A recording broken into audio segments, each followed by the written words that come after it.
A very good afternoon, class. The topic of my lecture today is food security in India.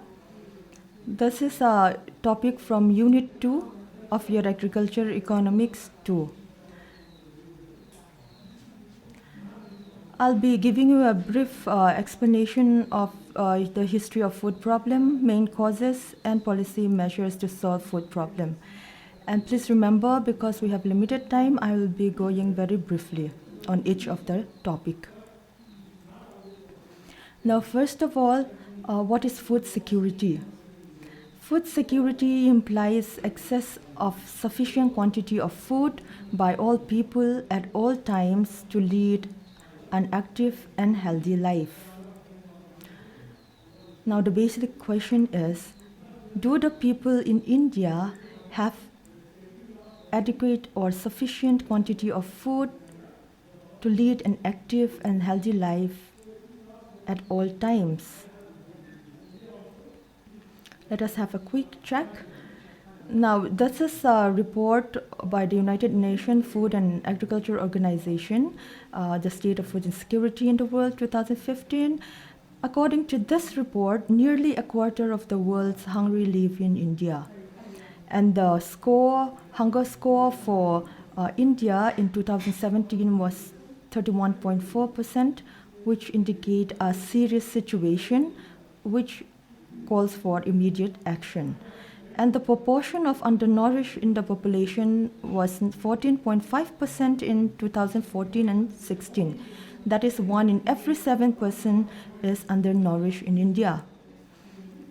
So it is very evident that we have a serious food problem in India. In order to understand the situation better, let us take a look at the history of food problem in India. In the early 19th century, India was self-sufficient in food grain production. The problem started only during the last quarter of the 19th century.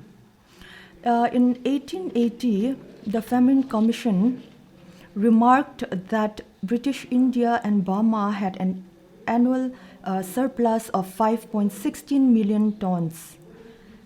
And during 1896 to 1900, India exported about 3.7 million tons of food grains.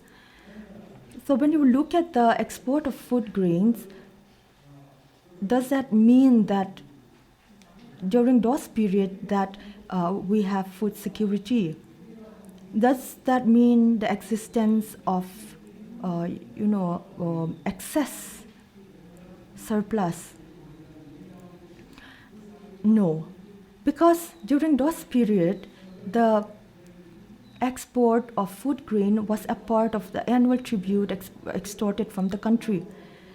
Land revenue in a huge part was through this type of export. Why? Because the land revenue was a huge amount of land revenue was collected from the cultivators, and the cultivators in turn extracted or extorted huge amount of rent from the peasants. And the peasants, in order to pay the rent, had to sell most of their produce, leaving insufficient amount even for their own consumption. So although export was huge, the reality was grim. People were underfed. Now this was very evident in the major food crisis that occurred in Bengal, the Bengal famine in 1943, wherein 2 to 3 million people died of starvation, undernourishment, and because of diseases due to malnutrition. It was only then that the government decided to take a proactive role in addressing the food problem in India, wherein they called for Grow More Food campaign. And also during that period, after 1921, before 1921, the area under cultivation was increasing, but after 1921, the area under cultivation falls drastically, and that too was accompanied by the rising population. Therefore, food problem was very much there during the pre-independence period.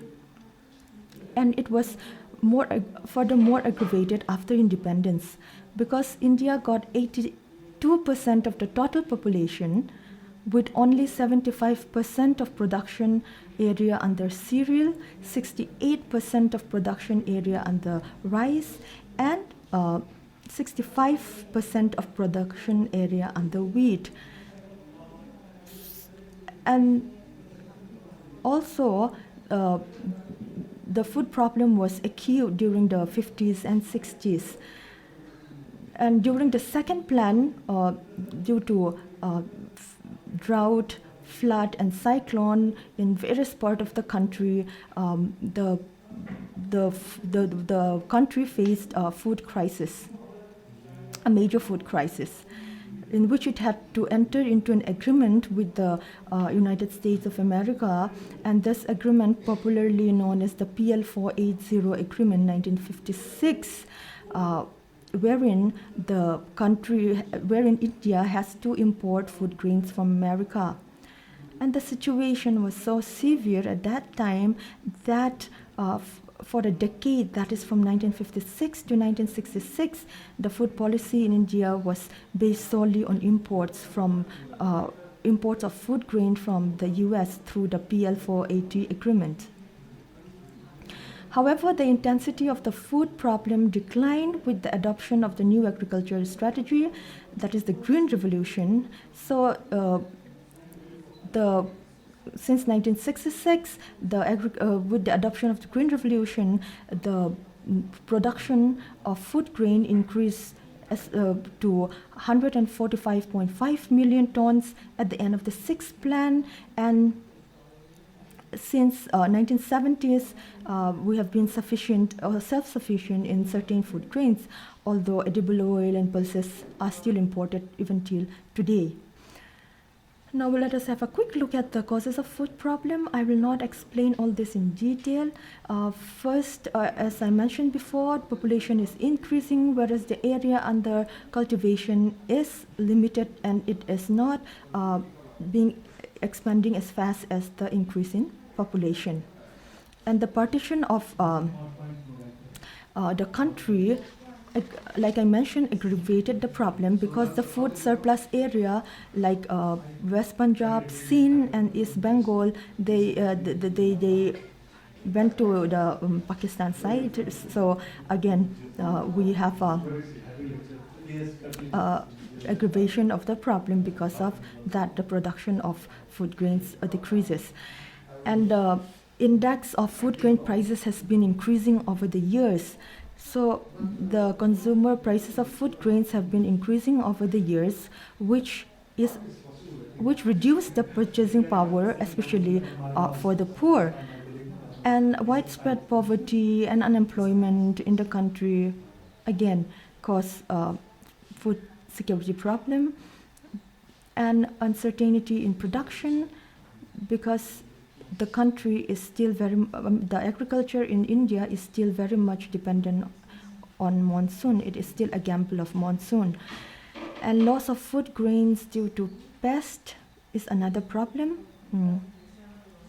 For example, the loss of food grains, according to NCAER report, was that 40.3%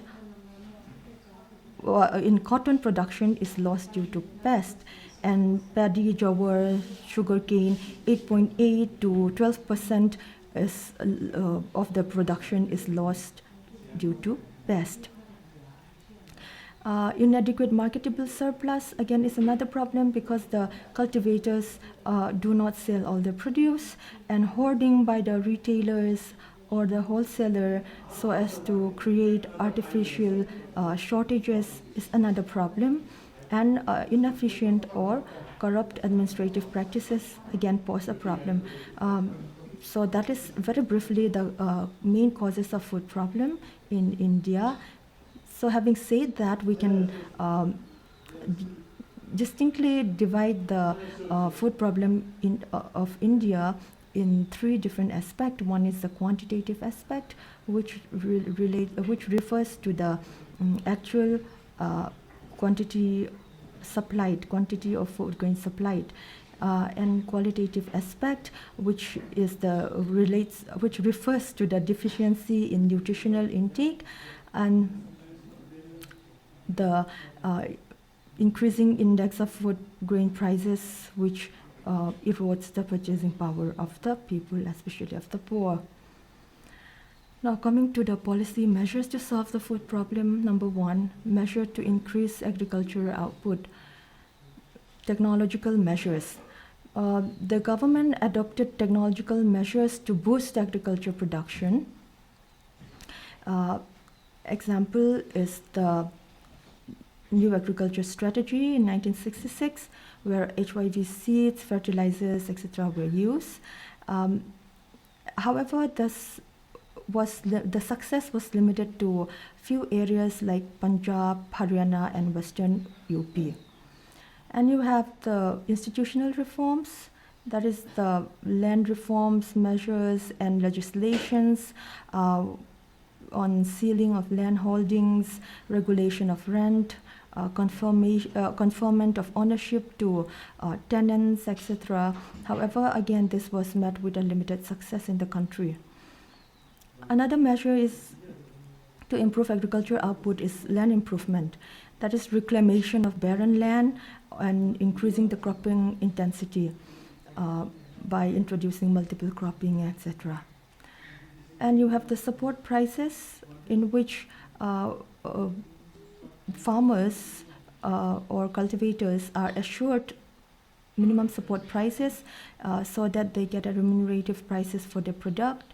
The prices are decided by the Agriculture Price Commission, now called the Commission for Agriculture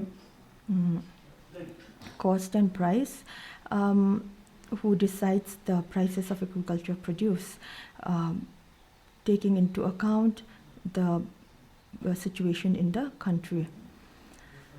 And next you have the measure to improve the distribution system. One, you have the food zone. Although this system is no longer in practice, it was initially put into place, wherein the country was divided into food deficit region and food surplus region. And the movement of food from the surplus area to the deficit area was restricted, and it was facilitated by the government themselves to ensure price stability and also to ensure that the distribution of food grain was equal among all the region. However, this is no longer in practice. And next you have buffer stock.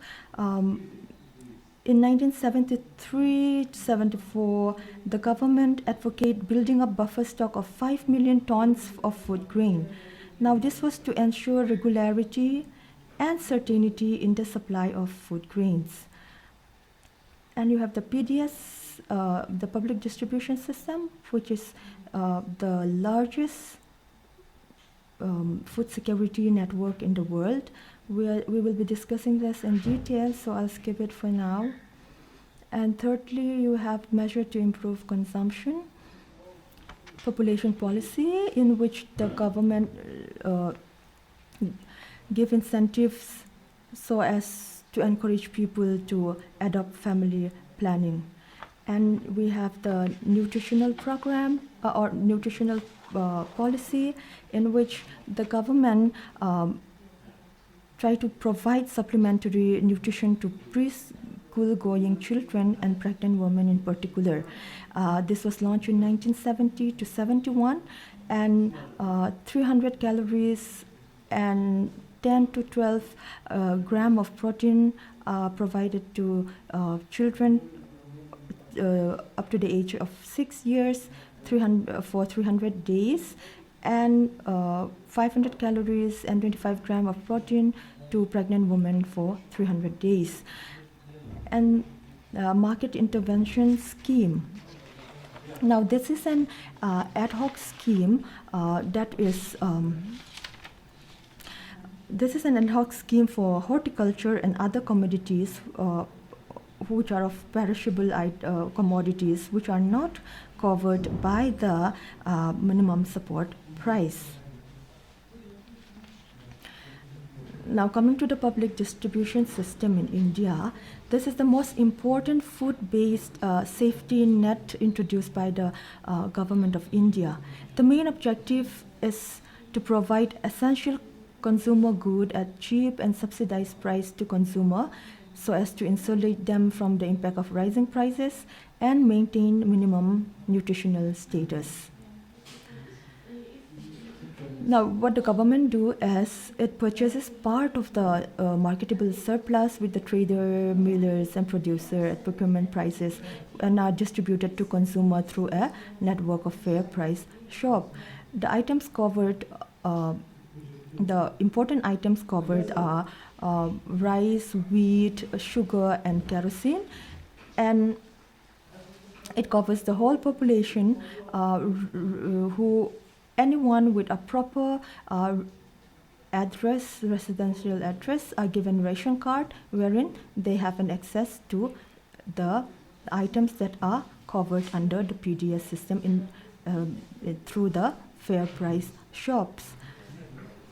Now, the Food Corporation of India, which was set up in 1965, is the main agency which provides food grain to the for the PDS. Now, the FCI handled the purchase, storage, movement, transport, distribution, and sale of food grain and other commodities or foodstuff. Now, on the one hand, it ensures that the farmers get remunerative prices for their produce and consumer gets the food grain at the uniform prices. Now, with the introduction of the PDS, the level of procurement has increased considerably, and there has been a decline in the imports of food grain, and it has led to the reduction in the inflationary pressure or the fluctuation in agriculture prices, and also it has led to building of scientific storage capacity. However, this PD system was very expensive and was a huge burden, and also the coverage of the vulnerable section of the society was limited, and it was felt that there was a need to revamp the PDS system. Therefore, in 1992, the revamped public distribution system was launched in the drought-prone area, desert area, tribal, and hill areas, wherein a huge network of ration shops were set up. However, again, it was felt that this do not really meet the need of the targeted people, and the vulnerable section of the society are not fully covered. Therefore, in 1997, the government of India adopted the targeted public distribution system. Now, this is based on a dual pricing formula in which the whole population is divided into below poverty line and above poverty line. The price of commodities for those below BPL families were highly subsidized, whereas for those APL family, the price of commodities was put at a higher price. Example is given here. 10 kg of food grain to BPL families are provided every month at rupees 3.50 per kg of rice and rupees 2.50 per kg of wheat. However, for the APL family, the price is higher, that is rupees 6.50 or even rupees 0.750 for a superior quality of rice and per kg, and rupees 4.50 per kg for wheat for APL families. And to make sure that the poorest of the poor families in India are covered, AAY was launched in December 20, 2000, wherein 35 kg of food grains per family per month is given at a highly subsidized price of rupees 2 kg for wheat and rupees 3 per kg for rice. Let us have a quick review of the PDS. Many are of the view that the PDS system is of limited benefit for the poor. Now, this is mainly because the items covered under the PDS is quite limited. And therefore, the poor who have no means of purchasing commodities outside the purview of the PDS are deprived of certain commodities which they need. And again, difficulty in getting a classification of BPL and classification of people into different strata. Now this is done by the state themselves, and so again here discrepancy and lots of problem can crop up. And many studies have revealed that there is a diversion of food from which actually do not reach the fair price shop, and there are leakages. Some studies even say that only 27% of the food reach the fair price shop, and many studies suggest that it is the rich who are more benefited by this PDS system, and the late or irregular arrival of grain in the fair price shop again is another problem, and most importantly, it is a huge burden for the government. The burden of subsidy is taking a toll on the government. Now, the money spent on PDS is estimated to be about 1% of the GDP, whereas we still have around 40% of people who are undernourished in the country. So does it really serve the purpose? Do you think that it is worth spending that much of money? So I'll leave you with points to ponder. Are the foods supplied through fair price shop sufficient to meet the need of the poor? When I say meet the need of the poor, I mean both the nutritional need, not just the need to satisfy the hunger. And secondly, is there a need to look for an alternative means of ensuring food security in India? For example, there are lots of countries who are using food stamps, and very successfully so.